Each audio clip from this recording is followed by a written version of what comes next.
Hi everyone. I'm just I was watching a few YouTube videos earlier on today, and I've just realized there's been a lot of noise and voices coming from all over, just natter, natter, natter, and people are very confused. People are very,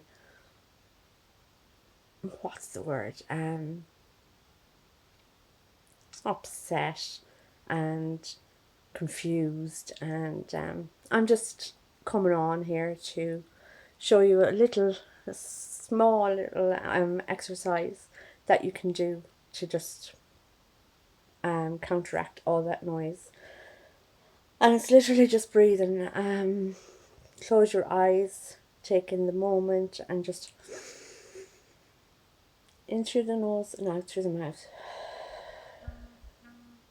And this, if you do it a few times in the day, those noises that you are hearing from people and what's going on right now in the world will be at peace in yourself. You'll feel much better, and